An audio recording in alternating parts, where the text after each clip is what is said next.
Marinated pork tenderloin with root vegetables. The summer's over.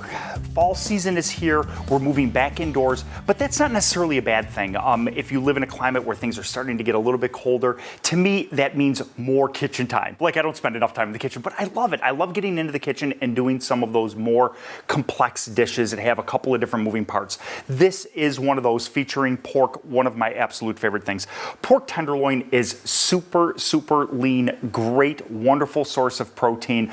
Any type of new healthy lifestyle change can certainly include pork if you're cool with it. If you're okay with it, I'm definitely okay with it. Lean source of protein, a lot of fun, awesome flavor, reminds me of the fall. Let's jump off with this one. We have to start off by marinating the pork tenderloin, and that's usually a day process. You want to do this a day in advance if you can.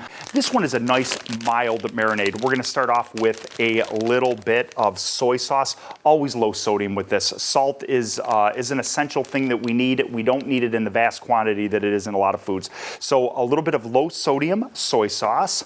We're going to do a little fresh chopped garlic. As a matter of fact, I'm going to put all of this garlic in. I don't see any reason why to hold back on that. We have some scallions, real nice here, some green onion, a little bit of white wine, a little bit of honey. Now, honey is a big mystery for a lot of folks. I consult with a lot of people that ask about low glycemic diets.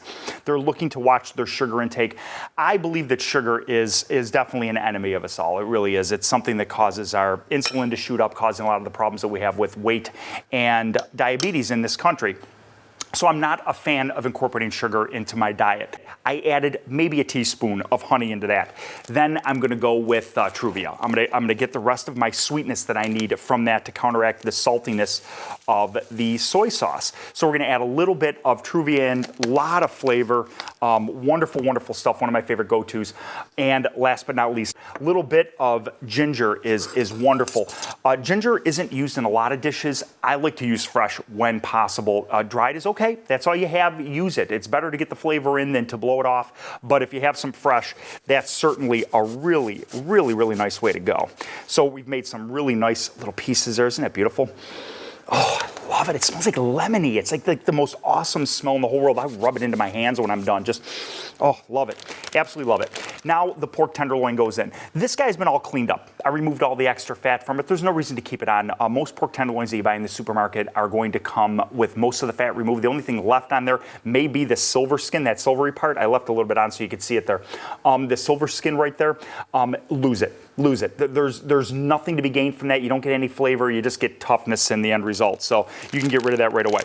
This is going into the bag and is going to go into the refrigerator for 24 hours. Oh yeah. Oh yeah. Nothing but flavor here. Nothing but flavor, nothing but flavor. We're going to put this on a sheet tray as part one of this process. We're going to pop this out. Now, for flavor, you could certainly grab some of this and sprinkle it on top. What I wouldn't do is throw that marinade on top because you're adding, remember that sugar we talked about? We're putting all that sugar on top here. So I'll grab the little pieces and the flavor out of here to give that a nice taste. This is a two-part deal. We're gonna pop this in, we're gonna wait about maybe 15 minutes, then we're gonna add our root vegetables into it. So let's get this party started here by getting this in. Remember we talked about the sugar? A while ago, we talked about the sugar, about how it's not going to stay on the meat. It's going to run off and burn off. That burnt stuff you're seeing, that's the sugar. That's no longer on the cut of meat. That is right where it needs to be, on the tray, not in you. So a little bit of something sweet in this type of dish is really not going to be the end of the world. That marinade actually did a nice job. The marinade itself, with the salt in the soy sauce that we added into this one, will actually cook the meat a little bit. So this is actually done beautifully. It's a nice medium after about 35 minutes in the oven. So you want to pay attention to that as well. A lot of times a particular piece of meat or a particular marinade or a size of something will have a direct relation to how it's going to cook up. Now we know that this is high in the glycemic index. We know that this is something that you maybe want to avoid a little bit, but I put just a teeny tiny little bit on there. These are absolutely packed with flavor. When you roast them, the flavors and sugars and everything condenses down into a very small space, packing that food and that particular item with flavor. Oh, it tastes like a raisin. It's so sweet. It's absolutely amazing.